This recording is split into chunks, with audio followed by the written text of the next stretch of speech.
اعوذ باللہ من الشیطان الرجیم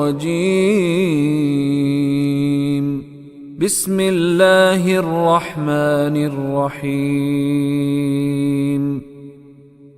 فَإِنْ آمَنُوا بِمِثْلِ مَا آمَنْتُمْ بِهِ فَقَدِ اهْتَدَوْا وَإِنْ تَوَلَّوْا فَإِنَّمَا هُمْ فِي شِقَاقٍ فَسَيَكْفِيكَهُمُ اللَّهُ وَهُوَ السَّمِيعُ الْعَلِيمُ۔ فَإِنْ آمَنُوا فا کا مطلب پس، ان کا مطلب اگر، آمنو واو الف جمع کی علامت، آمنا وہ ایک شخص ایمان لایا، فَإِنْ آمنو پس اگر وہ ایمان، ان آمنو وہ ایمان لائے، بمثل بے کے ساتھ، مثل کہتے ہیں کی طرح، کی مانند، اس طرح، اس کے جیسے، ما جو آمنتم، آمنا جو ایمان لایا، تم جو ایمان لائے، تم بھی جس کے ساتھ، جو جس پر، با کا مطلب پر بھی ہوتا ہے، ما آمنتم جس پر تم سب ایمان لائے، فقد اہتدوا، فا پس قد کا مطلب یقیناً، اہتدوا تو تم سب ہدایت پر ہو۔ پھر اگر وہ اس طرح ایمان لائیں جس طرح تم لائے تو ہدایت پر ہیں، فقد اہتدوا تو پھر سب وہ ہدایت پر ہیں، وَإِن تَوَلُّوا وہ کا مطلب اور، ان کا مطلب اگر،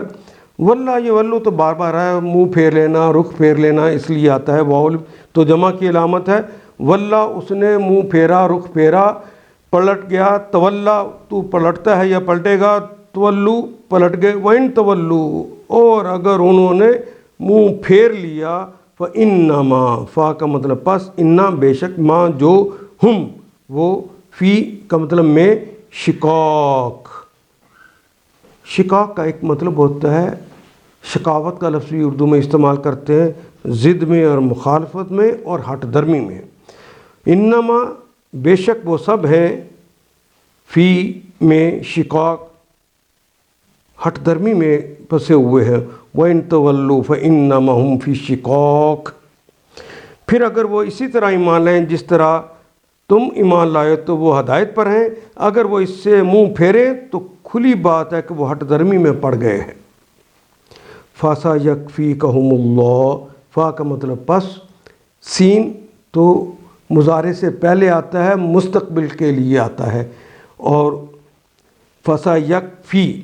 کافی ہونا تو اردو میں بھی استعمال کرتے ہیں، فَسَيَكْفِي یہ تو مضارع کے لیے ہم کہ وہ کافی ہے، یکفی کا آپ کے لیے، ہم، فَسَيَكْفِيكَهُمُ اللَّهُ آپ کے لیے کافی ہے، کون؟ اللہ، اللہ ہی آپ کے لیے کافی ہے، لہذا اطمینان رکھو کہ ان کے مقابلے میں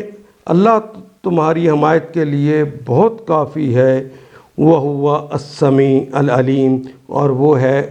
وہ ہستی ہے، السمیع ازل سے ابد کی سننے والی، اور علیم کہتے ہیں ازل سے ابد کے جاننے والے، دونوں سے پہلے الف لام لگا ہوا ہے معرفہ کے لیے، وہ خاص ہیں، ان ایسا کوئی دوسرا ہے بھی نہیں، وَهُوَ السَّمِيعُ الْعَلِيمُ۔ ان آیات کو